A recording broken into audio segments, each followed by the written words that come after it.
Assalamualaikum warahmatullahi wabarakatuh. Saya Muhammad Afif Fikri dengan NIM 250602555 dari kelas PGSD 4 akan mengerjakan soal UAS. A'udzu billahi minasyaitonir rajim. Bismillahirrahmanirrahim. Alhamdulillahilladzi anzala ala 'abdihil kitaba wa lam yaj'al lahu 'iwaja. Qayyiman liyunzira ba'san sadidan min ladunhu wa yubashshiral mu'minina alladhina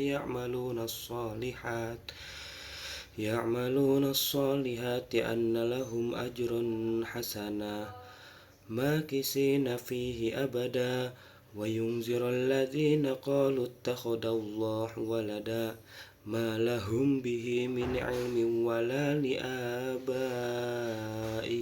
كبرت كلمة تخرج من أفواههم إن يقولون إلا كذبا فلعلك باخع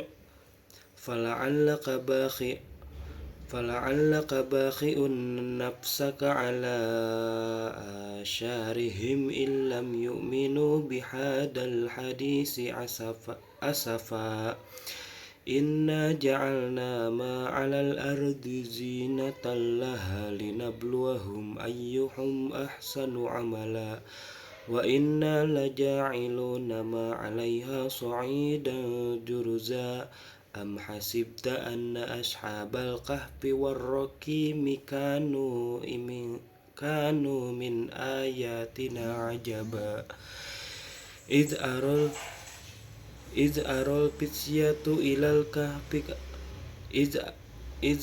الفتية إلى الكهف فقالوا ربنا آتنا من لدنك رحمة وهيئ لنا من أمرنا رشدا Shadaqallahul Azim. Kemudian saya akan menjawab pertanyaan-pertanyaan yang ditugaskan di soal UAS. Nomor 1, Islam menghadapi tantangan modernisasi untuk menunjukkan kompatibilitas Islam dengan dunia modern saat ini.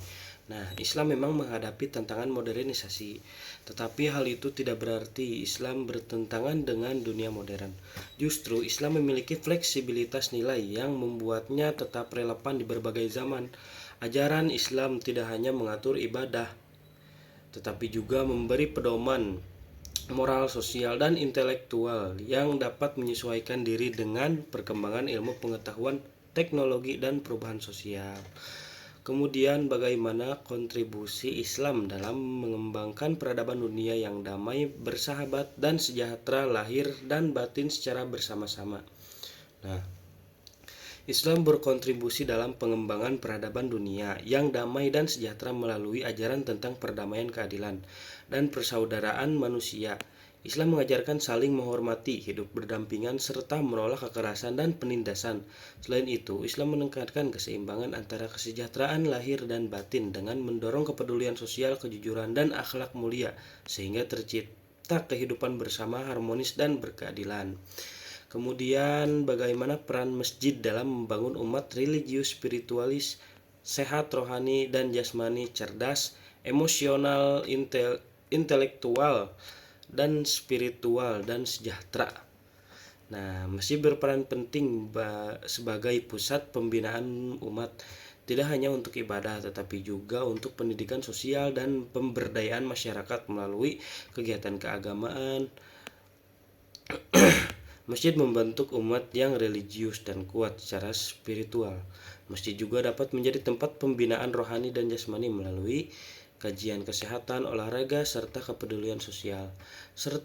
Selain itu, masjid mendorong kecerdasan emosional, intelektual, dan spiritual lewat ilmu, dialog, dan kegiatan kemasyarakatan sehingga umat tumbuh menjadi pribadi yang seimbang, cerdas, dan sejahtera. Kemudian bagaimana implementasi Islam yang rahmatan lil alamin.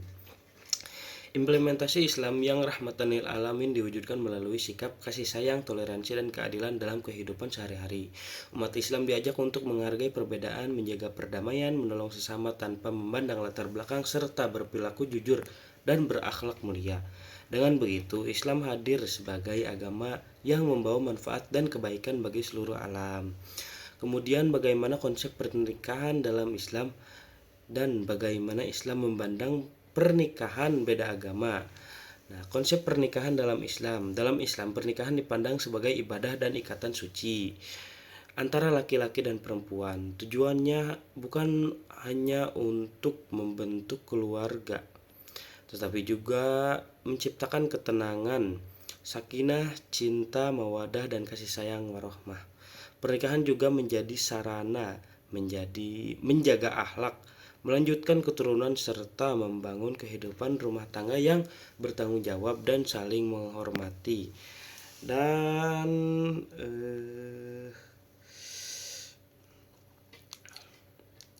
bagaimana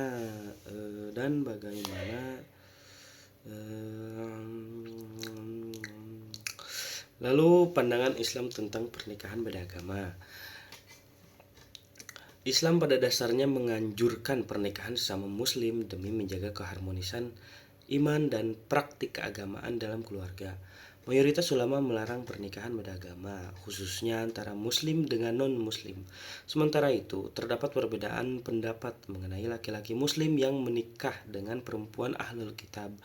Namun, dalam konteks sekarang, banyak ulama menilai hal tersebut berpotensi menimbulkan masalah akidah dan keharmonisan keluarga, sehingga tidak dianjurkan.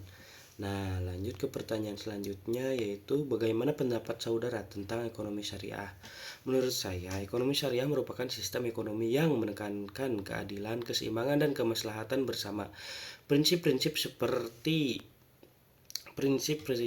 seperti larangan riba, kejujuran dalam transaksi hasil mendorong kegiatan ekonomi yang lebih etis dan manusiawi.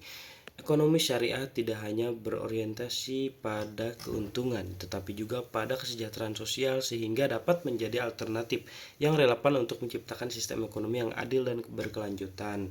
Selanjutnya, pertanyaan selanjutnya, bagaimana konsep pendidik dalam perspektif Islam? Dalam perspektif Islam, pendidikan memiliki peran mulia